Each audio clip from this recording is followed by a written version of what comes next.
Hello বন্ধুরা, good morning. দেখুন সকাল সকাল বাগানে এসে মনটা ভীষণ ভালো হয়ে গেছে। তবে আজকে বাগানে অন্য কোনো গাছ না, লঙ্কা গাছ নিয়ে কিছু আলোচনা করব। তার আগে দেখুন সূর্যমুখী গাছগুলো কত সুন্দরভাবে বাড়ছে। এর মধ্যে কিন্তু অনেক খাবার দিতে হচ্ছে, প্রতি সপ্তাহে কিন্তু আমি জৈব খাবার দিচ্ছি, তার ফলেই কিন্তু গাছগুলো অত সুন্দর হয়েছে। কদিনের মধ্যেই ফুল এসে যাবে। খানিকটা নিম পাতা তুলবো, তবে কচি কচিগুলো নিয়ে যাব রান্নাঘরে। নিম বেগুন করব, অথবা নিম পাতা দিয়ে আলু সেদ্ধ মাখবো। আর এই বুড়ো পাতাগুলোকে লঙ্কা গাছের ব্যাপারে একটু ব্যবহার করব, সেটা আপনাদেরকে দেখিয়ে নেবো। আর এর আগেও কিন্তু আমি নিম পাতা তুলে নিয়েছি, আর তুললে বেশি হয়। এই দেখুন প্রথমবারের তুলনায় কিন্তু দ্বিতীয়বারে পাতাগুলো বেশি হয়েছে, বেশি গোছালো হয়েছে। আর অনেক ব্রাঞ্চ যেহেতু কেটে দিচ্ছি, তাই অনেক ব্রাঞ্চও হয়েছে। এবার ওই বুড়ো বুড়ো নিম পাতাগুলো দেখুন জলে ভিজিয়ে রেখেছি, আর এই জলের মধ্যে কিন্তু কাটা আলুও রয়েছে। সাথে নিয়েছি কাঠের ছাই। আর কাঠের ছাই যে আমি কিভাবে তৈরি করেছি, কাঠ এনে পুড়িয়ে, সেই ভিডিও তো আপনাদের সাথে এর আগেও শেয়ার করেছি। সেই কাঠের ছাই এনেছি, আর এই কটা জিনিস দিয়েই কিন্তু আমি লঙ্কা গাছে এবারে দিয়েছি। তবে আর একটা জিনিসও আছে, সেটা হচ্ছে গুঁড়ো হলুদ, সেটাও দেখাবো। এই দেখুন এই চারাগুলো হচ্ছে এই মাদার গাছের লঙ্কা থেকেই আমি করেছিলাম। 3-4টে চারা করেছিলাম, সেখান থেকে 2টো আমি রেখেছি, আর 2-3টে আমি আমার বন্ধুদেরকে দিয়ে দিয়েছি। এটা হচ্ছে সেই মাদার গাছ। লঙ্কার যাত্রা এতটাই ভালো আর লম্বাটে আর ভীষণ ঝালও, তাই জন্য এর থেকে চারা তৈরি করেছি। আর লঙ্কা গাছে দেখুন একটাও কিন্তু পাতা কুঁকড়ানো নেই।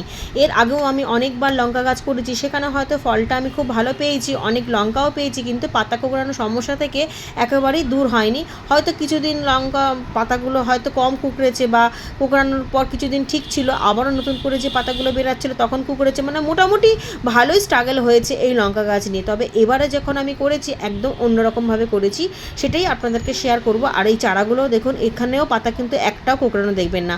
যখনই কোনো পাতা দেখবো যে কুঁকড়ানো মনে হবে, তার আগে থেকেই আমি লঙ্কার মাথাটা কেটে দিয়েছি, যাতে নতুন পাতা যেটা বেরাবে সেটা যাতে খুব ফ্রেশ হয়।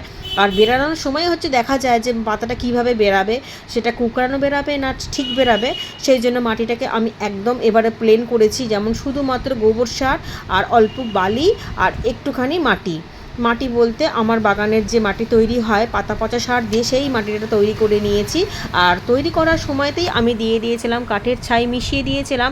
আর গাছটা যখন একেবারেই ছোট ছিল, ধরুন 2 আঙুল বা 3 আঙুল, তখনই দিয়েছিলাম হলুদ গুঁড়ো। আর হলুদটাও কিন্তু আমার বাগানের হলুদ, আমার যে বাগানে হলুদ গাছ করেছিলাম সেই হলুদ গাছ থেকে যে হলুদটা পেয়েছি, সেই হলুদগুলোই গুঁড়ো করে রেখে দিয়েছি বাগানের জন্য। কারণ রান্নায় ব্যবহার করলে তো কিছুদিনের মধ্যেই শেষ হয়ে যাবে, তার থেকে ভালো গাছের জন্যই ব্যবহার করা যাবে। অল্প অল্প করে সারাটা বছর চলে যাবে, তার মধ্যে আবারও গাছ বসিয়ে দেবো। আর এখানে দেখুন লঙ্কা যেমন ফুলেছে, তেমন আবার নতুন করে ফুলও এসেছে। আর কিছু কিছু ফুল থেকে তো লঙ্কা হওয়া শুরুও হয়ে গেছে, সারাটা বছরই পাবো। এই গাছটা আমি বসিয়েছিলাম বর্ষার শেষে, আর সেই বর্ষা থেকেই শুরু হয়েছে লঙ্কা দেওয়া, এখনও পর্যন্ত হচ্ছে। কিছু রান্নাঘরের কাটা আলু দিয়েছি, এগুলো কিন্তু পুরো ভালো আলু, কোনোটাই পচা আলু না। কাটা আলু এইভাবে জলের মধ্যে ভিজিয়ে রেখেছি প্রায় 15 দিন মতো। তার মধ্যে ওই নিম পাতা যখনই যে পাতাগুলো বুড়ো হয়ে যায় বা পেকে যায়, সেই পাতাগুলোকেই এনে আমি এই আলু ভেজানো জলের মধ্যে দিয়ে দিয়েছি, যাতে কীটনাশকেরও কাজ করে, আর জলটার মধ্যে রোগমুক্তও হয়, ফাঙ্গাস মুক্তও যাতে হয়। যে তরল সারটা তৈরি হবে, সেই তরল সারের মধ্যে যাতে কোনো রকম কোনো রোগের ছোঁয়াও না লাগে লঙ্কা গাছের মধ্যে। আর লঙ্কা গাছগুলোকে রেখেছি একদমই অবহেলায়, অযত্নে। কারণ এর আগে যতবার আমি লঙ্কা গাছ করেছি অনেক বেশি যত্ন করেছি, তার ফলে কি সেই পাতা কুঁকড়াতোই। সেই জন্য এবারে ঠিক করেছি লঙ্কা গাছ যেহেতু জল খুব একটা পছন্দ করে না, সেই জন্য খুব কম জল দেবো, খুব কম পরিচর্যা করব, কোনো কীটনাশক দেবো না, এক সাইডে রেখে দেবো। মাঝে মধ্যেই কাঠের ছাই আর হলুদ গুঁড়ো দেবো। আর এই পাতাগুলো যখনই বেরাবে তখনই পাতাগুলোকে ওই জলের মধ্যে দিয়ে দিয়েছি, যাতে খুব ভালো খাবারটাও তৈরি হয়ে যায়, আর লঙ্কা গাছের মাটিটা ভীষণ স্ট্রং হয়। আর ওই আলু আর নিম পাতা দিয়ে তরল সারটা হয়েছে, সেই জলটাকেই কিন্তু আমি গাছে খুব ভালোভাবে ছিটিয়ে দিয়েছি বা স্নান করিয়ে দিয়েছি যতবার আমি দিয়েছি। কারণ লঙ্কা গাছ তো বেশি জল পছন্দ করে না, তাই গোড়াতে বেশি জল দিইনি ততক্ষণ না মাটি শুকনো হয়। তবে যেহেতু ফুল এসেছে, তাই জন্য তো আমি কাঠের গুঁড়ো দিতে পারবো না, তাই জন্য এই তরল সারটা দিয়ে দিয়েছি ছিটিয়ে, যাতে পলিনেটাররা এসে পলিনেশনটা করতে পারে একদম প্রাকৃতিক নিয়মে। আর যেই গাছগুলোতে দেখুন ফুল আসেনি, সেই গাছগুলোতে কিন্তু আমি কাঠের ছাই বারবার করে এইরকম গাছের পাতায় দিয়ে দিয়েছি, যাতে কোনো রকমভাবেই পাতা কুঁকড়ে না যায়। তার সাথে মাটিতেও খানিকটা দিয়েছি। আর এই কথাটা বারবার মনে রাখতে হবে, লঙ্কা গাছ কিন্তু একদমই বেশি জল পছন্দ করে না, তবে যখন ফুল আসবে তখন একটু জলটা দিতে হবে, সেটাও খুব মেপে বুঝে। আর এই হলুদটা দেখুন, এই হলুদটাই হচ্ছে আমার বাগানের হলুদ। এটাকে আমি বিভিন্ন প্রসেস করেই হলুদ গুঁড়ো করেছি, যেমনভাবে দোকানে পাওয়া যায়। আর কিভাবে হলুদটা করেছি সেটাও আমার শর্ট ভিডিও বা লং ভিডিওতে দেওয়া রয়েছে, আপনারা চাইলে দেখে নিতে পারেন আমার গার্ডেনিং চ্যানেলে। এই দেখুন হলুদ গুঁড়োটা এইভাবে ছড়িয়ে দিয়েছি। যেসব গাছের জল খুব কম লাগে সেই সব গাছে অনেক সময় পিঁপড়েরা বাসা বাঁধে মাটির মধ্যে, সেখানে পিঁপড়েরা গাছের শেকড় থেকে রস চুষে খেয়ে নেয়, তার ফলে গাছটা ধীরে ধীরে মারা যায়।